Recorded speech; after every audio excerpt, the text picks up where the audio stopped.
it's like, you see, whenever there is some area of your body that you're not using for a long time, it simply in a way gets rusty. You maybe start to have some problems, it's making noises, you have pain when you move it. So the main idea is have some type of mechanism, have some type of ritual in your lifetime, how to make sure that everything you're able to use, everything you're able to move from the body, do it on a regular basis. And if you take, for example, the Bhagavan Gym, number 1 until number 8, you can almost make sure that all areas, all joints, all bones, all muscles of the body have been used, have been stimulated.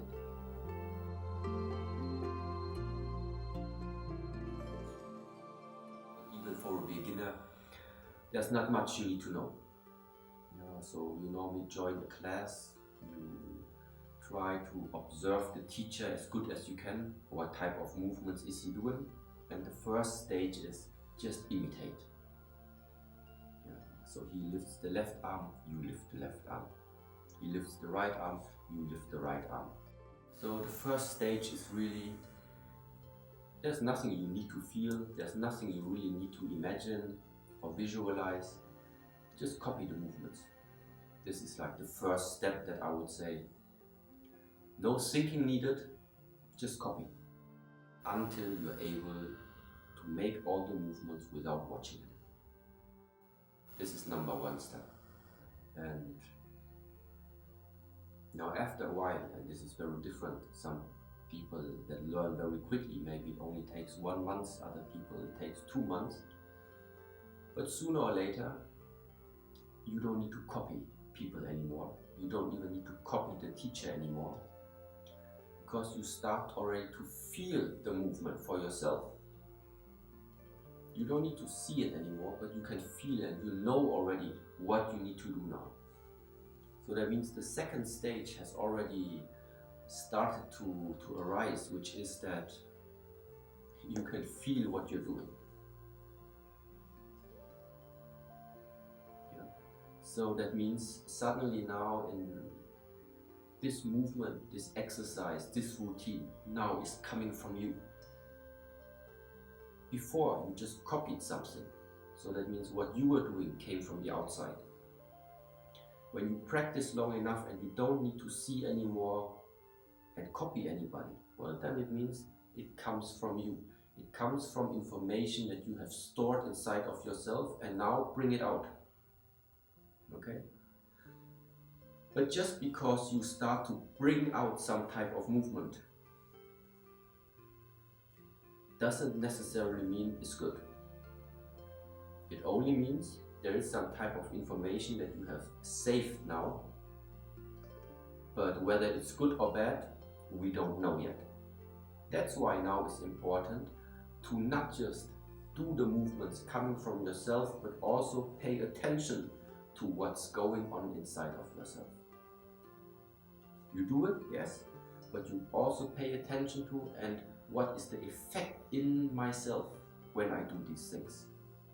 Am I creating more tension with it, or am I releasing tension with it? See?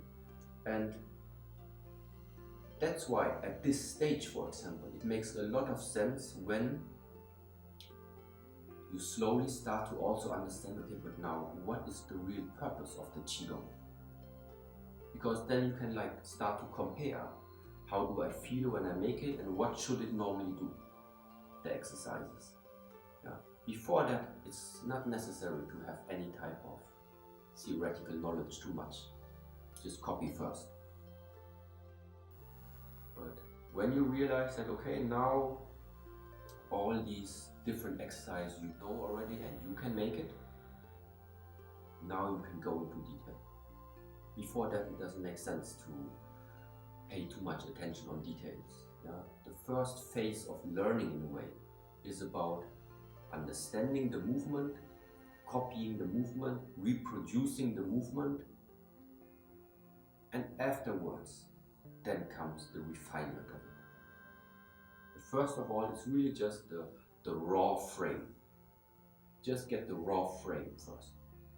And then, the longer you practice, the more you practice, the more aware you start to become of yourself, the more refined you become about yourself, the refinement starts to come anyway.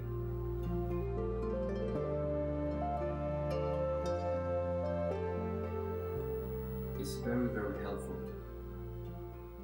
and it's much more beneficial that when you are practicing, concentrate on the practice, which means try to not think about any type of problems that you're having. So take yourself the time and say, okay, now I want to invest half an hour in doing something for me. This half an hour can mean you just sit down, be concentrated, calm down whatever you have, and just watch the video. Already by watching, there is some information you can get from it if you watch clear enough. But if you watch the video and at the same time you're writing an email on the other side, at the same time behind there you're like still cooking some food and you run around here and there, you're gonna miss some type of information for sure. And that's why I say, take yourself half an hour or 20 minutes, how long you have, and concentrate.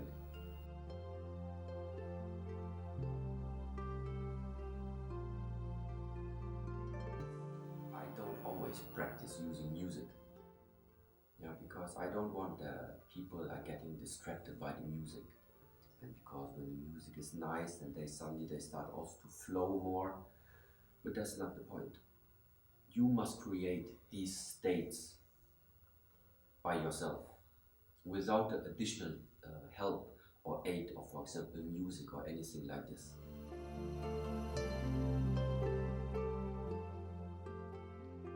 When you have a certain type of body awareness, the next step is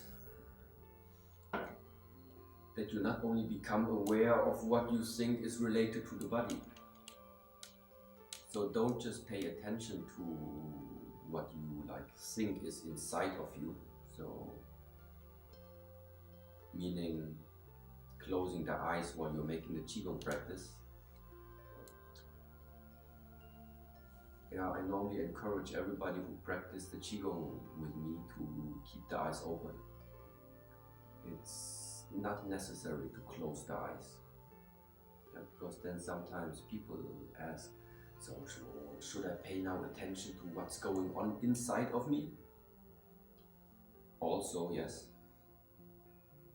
But at the same time, you should also not forget about where you're standing and what's going on outside of you. It's the same story over and over again. Don't pay too much attention only to the things that are surrounded, or that you are surrounded with. Meaning paying attention only to what you see around you, what you hear around you, what you smell around you. That means you are paying too much attention to external aspects. At the same time, don't close yourself down and lock yourself down so much that you're only starting to pay attention to things that are related to what you think is you, related only to yourself. When we look at the theories, when we look at the concepts where all of the Qigong practices are based upon, they are based upon the principle of yin and yang, the principle of balance, which means you don't spend too much on the outside, you don't spend too much on the inside. There is not even inside or outside. There's one type of experience that you have. And this experience, that state of the mind, doesn't make a difference if you are inside or outside. It's the same mind which experiences it. Now, chances are very high that this sounds very, very weird, but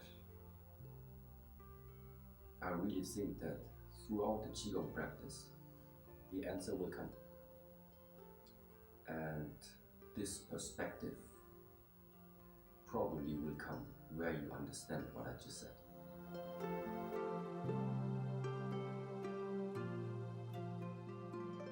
As I mentioned earlier, it's the refinement of something.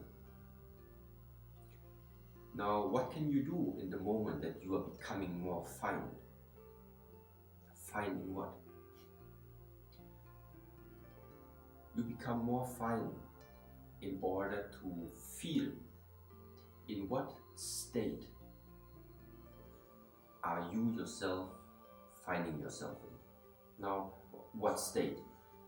Let's just take the two most common states.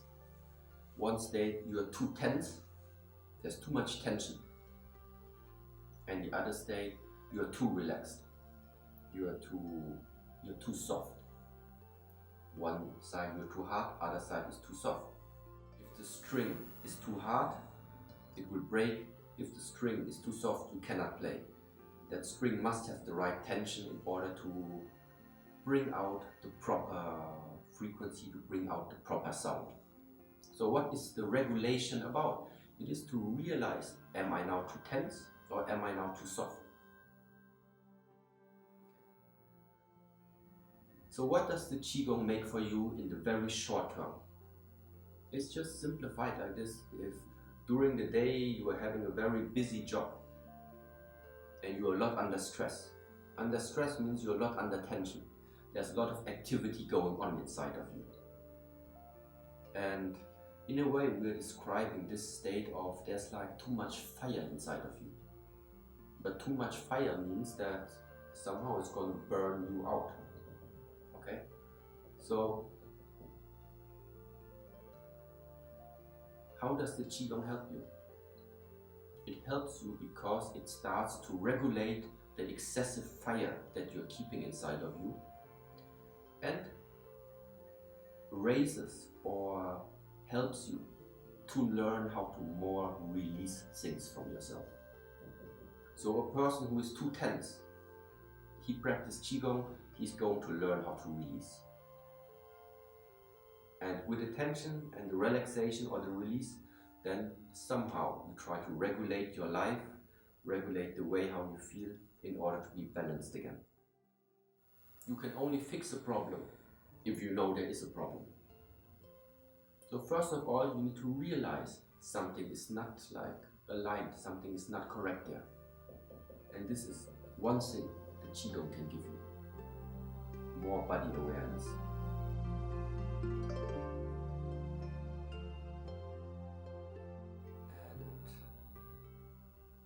In the beginning, in order to somehow get on the journey, it's important you have some guide.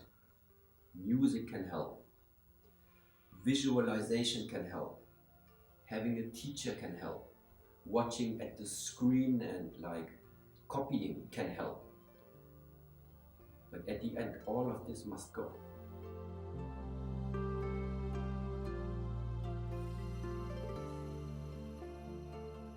I appreciate very much if you like trust the instructions that I give you, but